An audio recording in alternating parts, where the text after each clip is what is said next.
Welcome back into the Sports Source, where we are all working hard not to touch our faces. That was the discussion in between segments here. This segment is brought to you by Safety Systems. For 20 years, the leaders in security systems here in East Tennessee have been Safety Systems.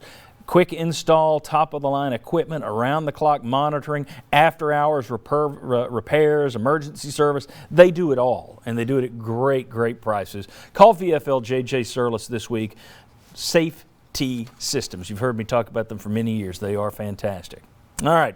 The SEC followed the lead of the ACC and Big Ten and shut down spring football practice at their institutions this week, shutting down for a month. It's April 15th, although I think most people think it's probably going to go beyond that. But anyway, here's the interesting thing. It's not just the spring practice. So I'm going to throw out the same way I did the last segment.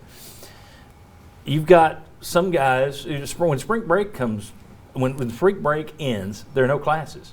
So who's coming back to campus? Will the guys who are rehabbing injuries come back to campus? You would think, but who's going to be working with them? Where are they going to be working? Who's going to be feeding them?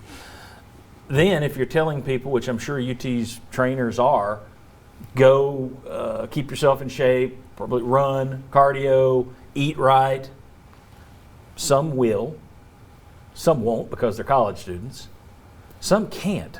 You know, I mean, there aren't a lot of families out there who can afford to shove steaks down their throats the way they get them over here at UT. So you've got not only spring practice canceled, but you've got the conditioning stuff.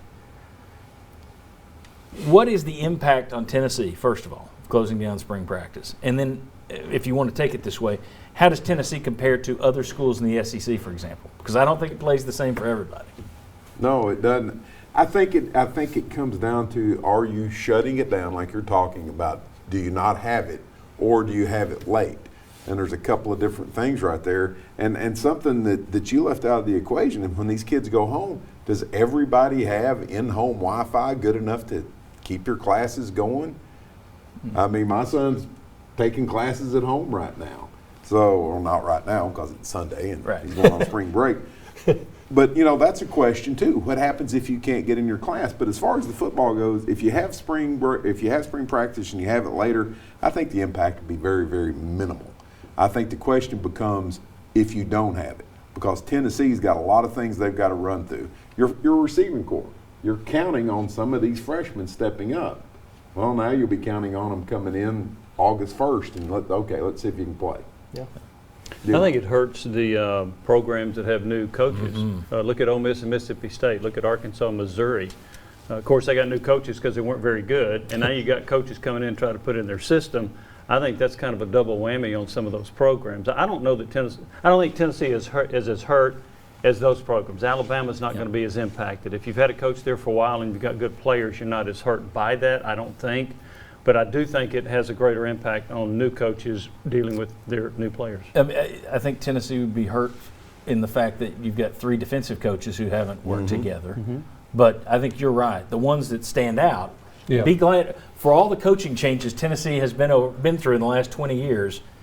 Be glad right now you're not going through them, because anybody having to implement a new system, top to bottom, the way you work out, just forget it. Yeah, and I think roster-wise too, I think the teams that have had to count on new players this year are counting on graduate transfers. You know, Georgia's got a grad transfer quarterback. You're more likely to see some kinks there because you don't have the practice time maybe to get those guys sort of acclimated. For Tennessee, not a lot of freshmen are going to be expected to start. You have a lot of transfers coming in expecting to start, maybe Cade Mays. It's a lot of guys who've at least been here for 1 year in the program, so that's to Tennessee's benefit, I think, in this case.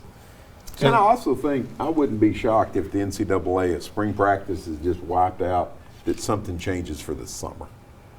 Yeah. And once again, you're getting in the money because you're going to have guys coming on campus earlier that you're going to have to house and feed and do things. You're going to have to force all of your players to come back to campus. Yeah. But I think they would probably open up the idea that, okay, instead of August 1st, arbitrary date, we're going to let you start July 5th. I almost wish you could have started spring practice a little earlier, and beat them to the punch, because we kind of, I think, knew this was inevitable, right? I mean, when you're canceling these other seasons, how are you going to bring football back and say it's going to be okay to practice football? I mean, I don't see that happening. I don't really see how they're going to be able to do much more. I think Bob mentioned the date, August 1st. Yeah, I'm concerned also about if you've got all this going on, let's say you don't get spring practice, all right? And if I had to bet right now, that would be my bet, that you don't get a chance. 2-1. 2-1 odds. That's Chuck's laying the Cavaliers Casino is laying the odds. If you don't have it, I don't know if you tune in, it's just going to be bad football. But I do think it's going to be a weird product on the field this fall if you don't have, especially these new teams that don't have any time with their coaches. It could be a little sloppier game this fall, I think. I think you'll see coaches struggling. And in my mind, with a kid like Trey Smith, he's getting very specific medical care here in Knoxville. He goes home, does he get it there the same way? I mean, you've got a lot of individual circumstances. It's not, paint by the numbers and go home, take classes, you'll be fine. At least we know he can perform well without contact during practice. So. That's right. All right. They're just going, the whole team's going to be doing the Trey Smith no contact work. All right, when we come back, the NCAA also dropped a recruiting dead period on everyone.